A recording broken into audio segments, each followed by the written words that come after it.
Hello दोस्तों, मेरा नाम है रुपेश कुमार महतो और आपका हमारे यूट्यूब चैनल में वेलकम है। तो दोस्तों, वीडियो को हम लोग आगे बढ़ाते हुए इस वीडियो में हम लोग बात करेंगे कि पिछले वीडियो में जैसा कि हमने बात किया था कहाँ तक कि कोरोजन का डेफिनेशन हमने देखा था, क्लासीफाई किया था कोरोजन को और कोरोजन का डिफरेंट टाइप्स को हमने देखा था। इस वीडियो में हम लोग कोरोजन को जो दो भागों में क्लासीफाई किया था, ड्राई कोरोजन और वेट कोरोजन, उन्हीं दो कोरोजन दोनों क्लासिफिकेशन जो हमने किया था उन्हीं का आज हम लोग मैकेनिज्म देखने वाले हैं। जी हाँ, तो हम लोग ड्राई कोरोजन का मैकेनिज्म देखेंगे और वेट कोरोजन का मैकेनिज्म देखेंगे। तो आप लोग वीडियो में कंटिन्यू बने रहिए ताकि आपको ड्राई कोरोजन का भी मैकेनिज्म पता चल जाए। अगर आपके एग्जाम में आएगा तो आप लोग आसानी से लिख सकते हैं और वेट कोरोजन का भी आपको मैकेनिज्म पता चल जाए। तो चलिए हम लोग वीडियो को आगे बढ़ाते हैं। तो यहाँ पर लिखेंगे क्या लिखेंगे, mechanism of dry corrosion. Dry corrosion clear है। मैकेनिज्म क्या हम लोग पढ़ने जा रहे हैं, हम लोग मैकेनिज्म पढ़ने जा रहे हैं किसका, ड्राई कोरोजन का। तो इसमें सबसे पहला यही है, ठीक है। तो हम लोग क्या लिखेंगे कि किसका कोरोजन होगा, आयरन का हम लोग कोरोजन करेंगे, ठीक है। तो क्या लिखेंगे, कोरोजन ऑफ आयरन, ठीक है, ड्राई कोरोजन ऑफ आयरन, ये हमारा टॉपिक हो गया। और इसी के अंदर में हम लोग ये बात करेंगे, ड्राई कोरोजन ऑफ आयरन, ठीक है। तो आयरन यानी लोहे के टुकड़े का हम लोग ड्राई कोरोजन करेंगे। तो ड्राई कोरोजन कैसे किया जाता है आपको पता है, हमने पिछले वीडियो में बात किया था कि सीधे वायु का संपर्क में हम लोग रख देंगे, ऑक्सीजन का संपर्क में, ठीक है। तो उसमें क्या हो जाएगा, जो हमारा मेटल का टुकड़ा रहेगा वो कोरोड हो जाएगा, ठीक है। तो जिससे ये जो हम लोग किसका करा रहे हैं, हम लोग आयरन का करा रहे हैं। तो आयरन कोरोड होकर क्या बन जाएगा, रस्ट बन जाएगा। क्या बन जाएगा, रस्ट बन जाएगा, ठीक है।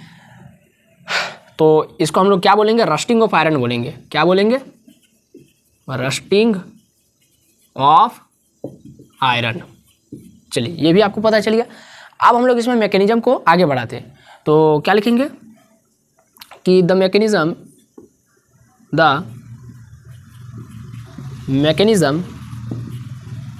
इन्वॉल्व्स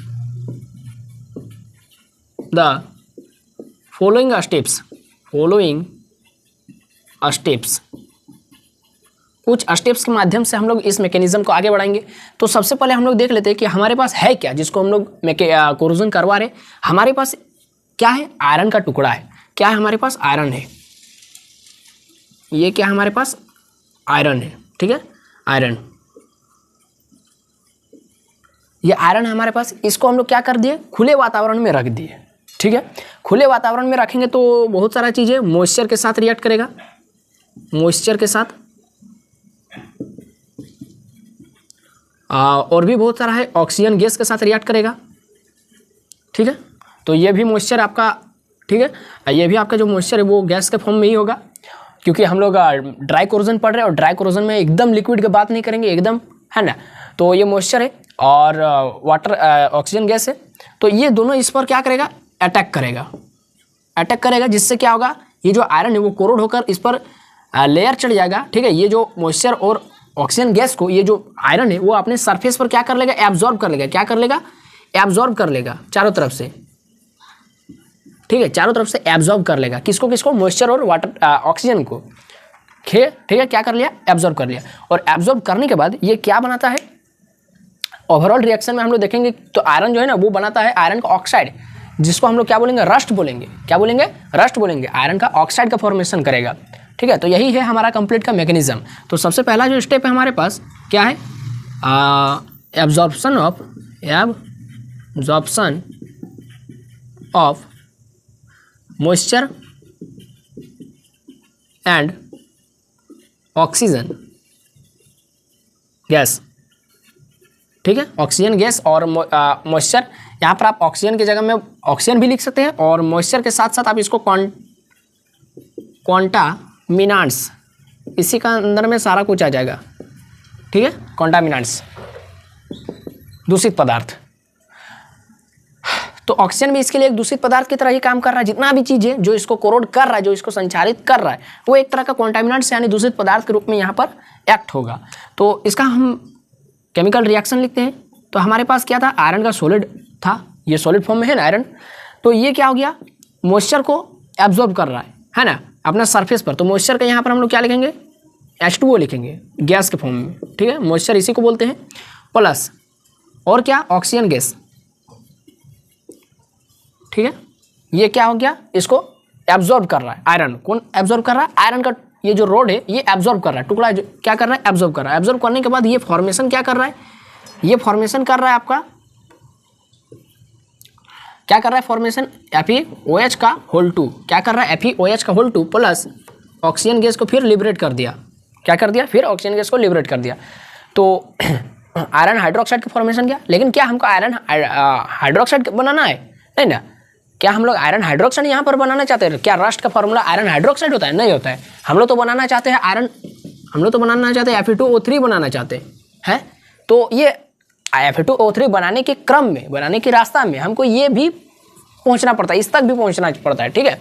तो फिर सेकंड स्टेप हमारे पास क्या रहता है, फिर ये जो स्टेप नंबर 2 में ये जो आयरन हाइड्रोक्साइड का हम फॉर्मेशन किए, तो आयरन हाइड्रोक्साइड ये फर्दर रिएक्ट कराएंगे इसको ऑक्सीजन गैस के साथ, और ये अब बना देगा जो हमारा फाइनल प्रोडक्ट चाहिए Fe2O3, और साथ ही साथ मॉइस्चर को निकाल देगा। जो हम लोग यहाँ पर मॉइस्चर इंक्लूड किए थे, एक स्टेप में जो हम लोग ऑक्सीजन इंक्लूड किए, ऑक्सीजन निकल गया, मॉइस्चर इंक्लूड किए, दूसरा स्टेप में मॉइस्चर भी निकल गया, है ना, ये मॉइस्चर भी निकल गया। यहाँ पर देखिए इसको बैलेंस कर देते हैं, यहाँ 2 लगा देते हैं, 4 लगा देते हैं, और ये इधर 3 लगा देते हैं, 3 में 6 ये हो गया, और यहाँ पर हाइड्रोजन कितना हो गया, 4 हाइड्रोजन, 4 दूनी 8, 4 दूनी 8। अब हम लोग लिखेंगे स्टेप नंबर 3 में ओवरऑल रिएक्शन, ओवरऑल रिएक्शन। तो ओवरऑल रिएक्शन में हमको बनाना क्या था, हमको आयरन से क्या बनाना था, आयरन का ऑक्साइड बनाना था, है ना, जिसको क्या बोलते हैं, रस्ट बोलते हैं, क्या बोलते हैं इसको, रस्ट बोलते हैं।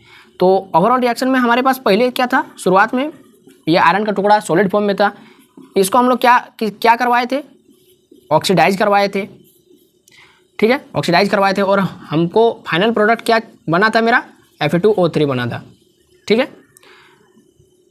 तो इसको क्या करेंगे, इधर 2 दे देते हैं, 2 हो गया, इधर 3 दे देते हैं, 3 में 6 हो गया, इधर 2 देते हैं, हाँ ये बैलेंस हो गया, इधर 4 दे देते हैं, ठीक है। तो इसको पहले आप लोग स्क्रीनशॉट ले लीजिए, फिर ये जो हम लोग मैकेनिज्म को जो 3 स्टेप में लिखे, अब इसको 3 स्टेप हम लोग लैंग्वेज के फॉर्म में लिखेंगे, ठीक है। तो इसको पहले आप स्क्रीनशॉट ले लीजिए।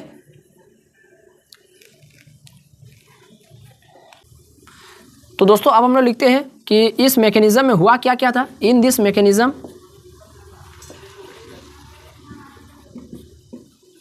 इस मैकेनिज्म में हुआ क्या क्या था। इसमें सबसे पहला जो स्टेप हम लोग किए थे उसमें क्या कराए थे, हम लोग एब्जॉर्प्शन कराए थे, क्या कराए थे, एब्जॉर्प्शन ऑफ किसका किसका, है ना, एब्जॉर्प्शन कराए थे ऑफ किसका किसका, मॉइस्चर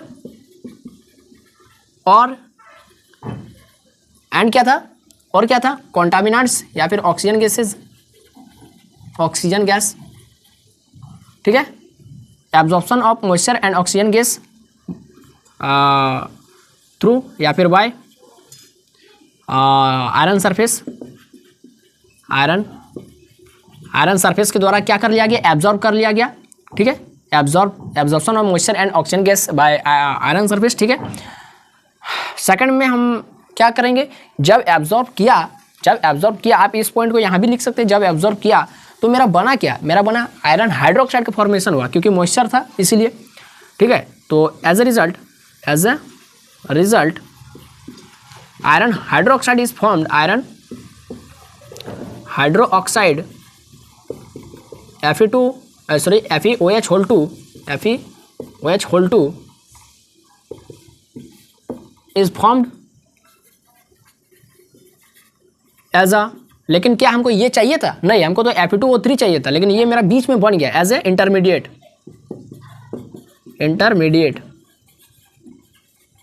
ठीक है, एज ए इंटरमीडिएट मेरा बन गया था।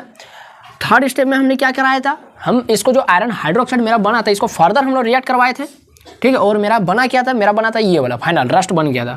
तो क्या कराएंगे कि Fe2O3 FeOH whole 2 further reacts with oxygen gas to form क्या, iron oxide, iron oxide Fe2O3, ठीक है, ये बन गया था। अब मेरा जो ओवरऑल रिएक्शन मेरा जो बना था, ये तो 3 पॉइंट यहाँ आपको दिख रहा है, लेकिन मैंने क्या बताया, ये दूसरा पॉइंट इसी में लिखना है स्टेप के अकॉर्डिंग, ठीक है। स्टेप मेरा फर्स्ट स्टेप में एब्जॉर्ब हुआ था और आयरन हाइड्रोक्साइड का फॉर्मेशन हुआ था। सेकंड स्टेप में आयरन हाइड्रोक्साइड फर्दर रिएक्ट करके ऑक्सीजन के साथ आयरन ऑक्साइड का फॉर्मेशन किया था, और थर्ड स्टेप में हमने ओवरऑल रिएक्शन लिखा था। तो उसी तरह से हम यहाँ भी लिख सकते हैं कि the overall reaction,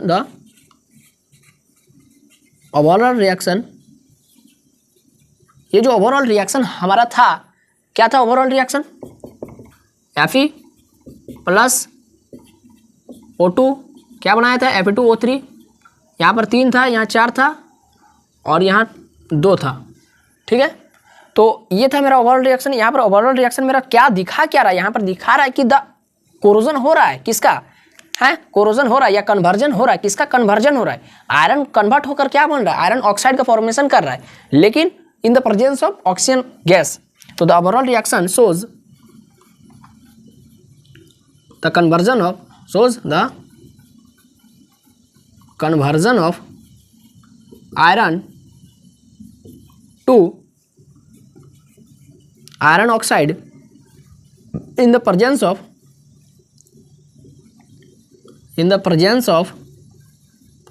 oxygen gas. बस यही था आपका मैकेनिज्म ऑफ ड्राई कोरोजन, ठीक है, ये था। आप इसको स्क्रीनशॉट ले सकते हैं, ठीक है। तो अब हम लोग देखेंगे दोस्तों वेट कोरोजन ऑफ या wet mechanism of wet corrosion, और उसके अंदर में हम देखेंगे वेट कोरोजन ऑफ आयरन। लेकिन वहाँ पर एक अच्छा, इस प्रोसेस में हमने क्या देखा, इसमें आपका ऑब्जेक्टिव यदि पूछ सकता है तो रस्टिंग ऑफ आयरन में कौन सा मैकेनिज्म को फॉलो किया जाता है, तो इस मैकेनिज्म का नाम है एब्जॉर्प्शन मैकेनिज्म, ठीक है। क्या नाम है, एब्जॉर्प्शन मैकेनिज्म। और जो क्योंकि इसमें ऑक्सीजन का एब्जॉर्ब हो रहा है, ठीक है, मॉइस्चर एब्जॉर्ब हो रहा है। सेकंड जो आपका देखेंगे wet corrosion, mechanism of wet corrosion, उसमें आपका ऑब्जेक्टिव सवाल पूछता है कि जो आपका ये होता है, क्या बोलते हैं, जो वेट कोरोजन है वो किस मैकेनिज्म पर लागू होता है, वो या फिर वेट कोरोजन में कौन सा मैकेनिज्म अपनाया जाता है, तो उस मैकेनिज्म का नाम है, ठीक है, उसमें नाम है इवोल्यूशन ऑफ हाइड्रोजन, या है ना, हाइड्रोजन निष्कासित होता है कैसे, एसिडिक सॉल्यूशन में घोलने पर। तो चलिए वो तो अभी मैं आपको बताया नहीं है, जब मैं आपको बता दूंगा पूरा तरीके से आपका समझ में आ जाएगा, तब आपको कंप्लीटली समझ में आ जाएगा। तो चलिए इसको आप स्क्रीनशॉट ले चुके होंगे। आगे हम लोग देखते हैं वेट कोरोजन के बारे में और वेट कोरोजन के मैकेनिज्म के बारे में। वेट कोरोजन का आपको डेफिनेशन याद रखना है, भूलना नहीं है। वेट कोरोजन का डेफिनेशन क्या होता है, हमने पिछले वीडियो में बात किया था, ठीक है। अगर आपको वेट कोरोजन के बारे में डिटेल जानकारी लेना है तो आप फर्स्ट वीडियो को जाकर के देख सकते हैं, या फिर इस वीडियो को क्लिक कीजिए, वहाँ से आपको वहाँ पर जाकर के आप लोग देख सकते हैं। तो सेकंड है आपका मैकेनिज्म ऑफ वेट कोरोजन। कौन सा कोरोजन, वेट कोरोजन। चलिए ये देखते हैं। तो इसमें हम लोग क्या करेंगे, इसमें हम लोग वेट कोरोजन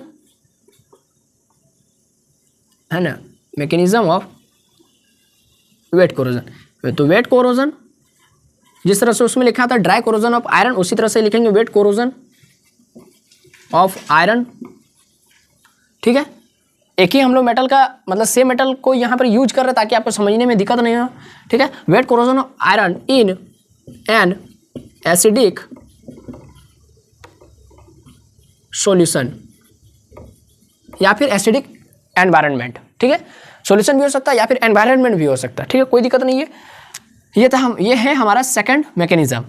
अब इसमें जो हमारा मैकेनिज्म है तो इसमें भी वही लैंग्वेज लिखेंगे। तो the mechanism involves the following steps, the mechanism involves the following steps. अब इसमें प्रत्येक स्टेप, इसमें भी टोटल मैंने 3 ही स्टेप रखा है ताकि आपको पहला और दूसरा कोरोजन यानी पहला और दूसरा मैकेनिज्म ड्राई कोरोजन और वेट कोरोजन का मैकेनिज्म को याद करने में आसानी होगा, ठीक है। तो the mechanism involve the following steps, इसमें भी टोटल 3 स्टेप का हम लोग बात करेंगे। तो जो हमारा ये एक क्या है, हमारा इलेक्ट्रोलाइटिक्स, ये है हमारा एक इलेक्ट्रोलाइटिक सेल, या फिर आप इसको छोटा मोटा बीकर भी मान सकते हैं। इसमें हमने क्या किया है, एक आयरन का रोड को डीप करके रखा है, ठीक है। ये क्या है, आयरन का रोड। और ये जो सॉल्यूशन है ना, ये जो सॉल्यूशन है ये आपका एसिडिक सॉल्यूशन है। क्या, कौन सा सॉल्यूशन है? एसिडिक। ठीक है, मान लेते हैं H2SO4 इसमें घोला हुआ है, ठीक है, एसिड घोला हुआ है, और एसिडिक सॉल्यूशन में हम क्या किए, आयरन को डीप करके रखे, ठीक है, पूरा भी डीप कर सकते हैं, आधा भी डीप कर सकते हैं, कोई दिक्कत नहीं। तो इसमें क्या करेंगे हम लोग, सबसे पहले क्या करेंगे, डिसॉल्व करेंगे, मेटल डिसोल्यूशन, मेटल डिसोल्यूशन। ठीक है, पहले मेटल को हम लोग डिसॉल्व कर दिए। तो इसका भी हम लोग पहले केमिकल रिएक्शन लिख लेते हैं कि जो आयरन है सॉलिड स्टेट में, है ना, वो आपका क्या हुआ, डिसॉल्व कर रहे। अच्छा, डिसॉल्व कर रहे तो यहाँ पर एसिडिक सॉल्यूशन लिए है, एसिडिक सॉल्यूशन। तो एसिडिक सॉल्यूशन लेने से हमको मिलेगा क्या, हमको यहाँ से H+ आयन चाहिए, इसीलिए हम लोग एसिडिक सॉल्यूशन लिए। तो एसिडिक सॉल्यूशन से हमको क्या मिलेगा, H+ आयन मिलेगा, H+ आयन मिलेगा, है ना। तो H+ आयन से रिएक्ट कर जाएगा कौन, आयरन, और बना क्या देगा, आयरन आयंस बना देगा। क्या बना देगा, आयरन का आयंस, और फिर हाइड्रोजन गैस निकल जाएगा। ठीक है, हाइड्रोजन गैस निकल जाएगा। तो ये था मेरा पहला स्टेप। पहला स्टेप में जो मेटल है उसको हम लोग डिसॉल्व करेंगे किसमें, एसिडिक सॉल्यूशन में, और एसिडिक सॉल्यूशन में डिसॉल्व करने से हमको H+ आयन मिलेगा। H+ आयन से रिएक्ट करके Fe, है ना, Fe आयन बना जाएगा, फेरस आयन। इसका क्या नाम है, फेरस आयन, फेरस आयन। ठीक है, सेकंड स्टेप देखते हैं। सेकंड स्टेप, जो फेरस आयन मेरा बना हुआ है इसको हम लोग क्या करवाएंगे, कन्वर्ट कराएंगे। किसमें कन्वर्ट कराएंगे, आयरन का, इसमें आयरन हाइड्रोक्साइड का फॉर्मेशन करेंगे। तो क्या लिखेंगे, formation of iron hydroxide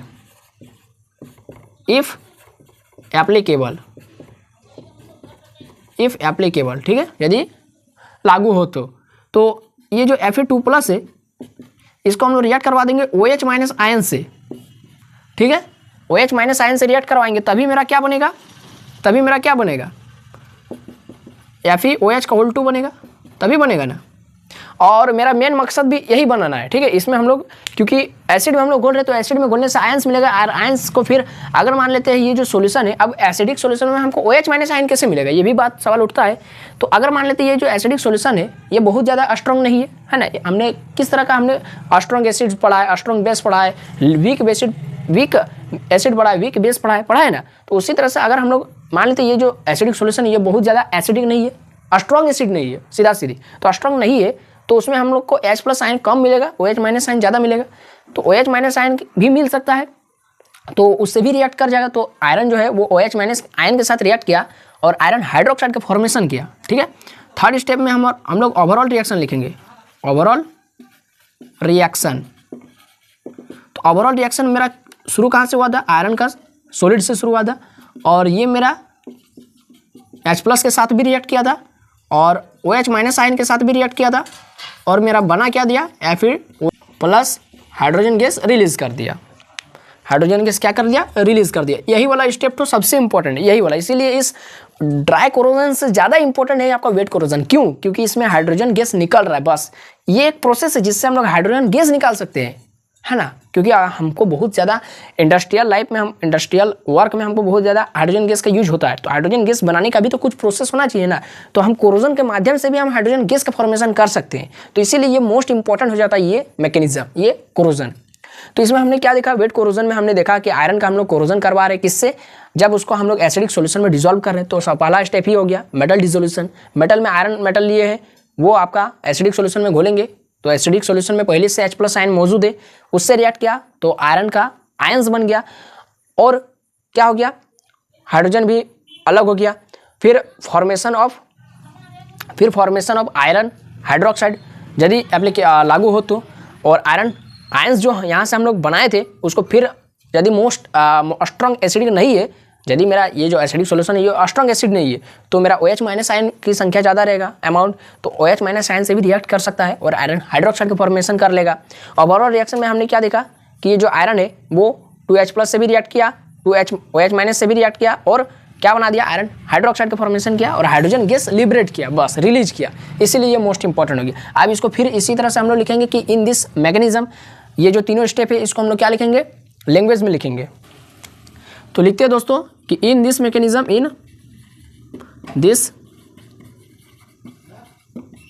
mechanism, इस मैकेनिज्म में हुआ क्या क्या, पहला स्टेप में क्या हुआ, जो मेटल है वो उसको हम लोग डिजोल्व किए थे किस में, एसिडिक सॉल्यूशन में। तो क्या लिखेंगे, iron dissolves into acidic solution में, या फिर एसिडिक एनवायरनमेंट में उसको रखे, ठीक है। तो iron dissolves into acidic solution and form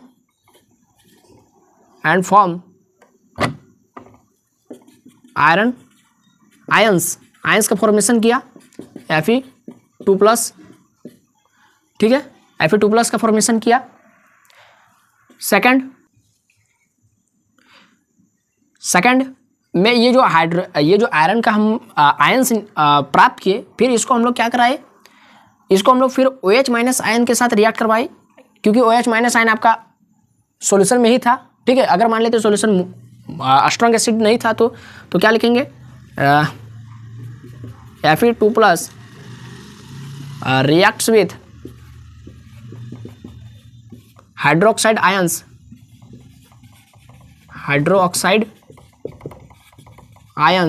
OH- ions, ठीक है।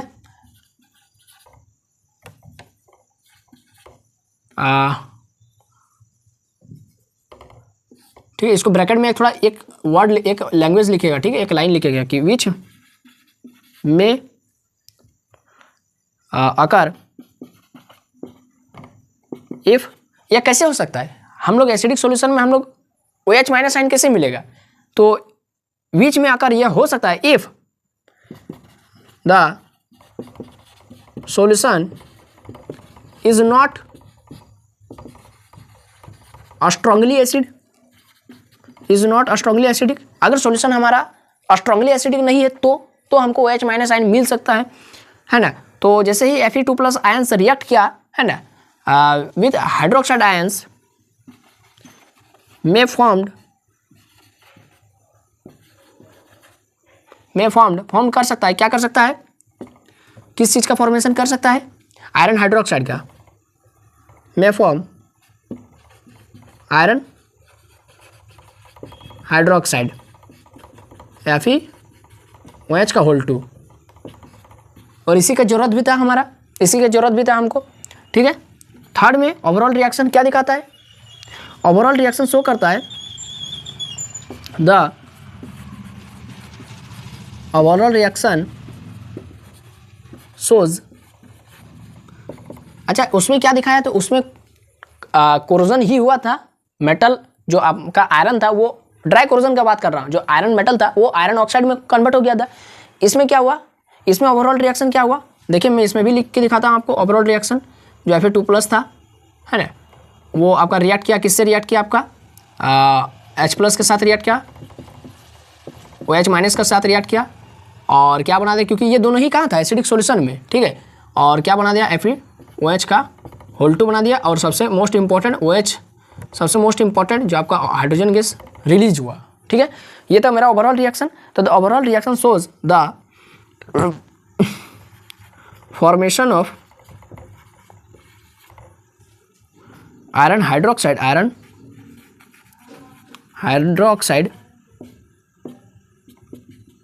FeOH2, ठीक है, एंड क्या लिखे कि the overall reaction shows the formation of iron hydroxide FeOH2 and releasing hydrogen gas H2, ठीक है। तो ये मेरा कंप्लीट होता है मैकेनिज्म ऑफ वेट कोरोजन। इसको भी आप सुंदर सा स्क्रीनशॉट ले सकते हैं, 1 2 3। तो चलिए आपको समझ में आ गया होगा कि वेट कोरोजन क्या होता है, उसका मैकेनिज्म, और ड्राई कोरोजन क्या होता है, उसका मैकेनिज्म। क्लियर हो गया, समझ में आ गया किससे क्या बनता है ओवरऑल रिएक्शन में, किससे क्या बनता है ओवरऑल रिएक्शन में, समझ में आ गया।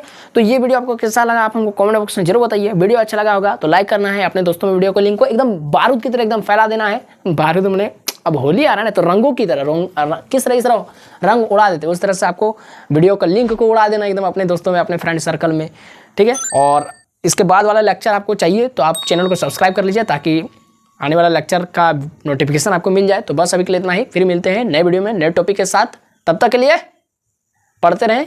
जय हिंद, वंदे मातरम।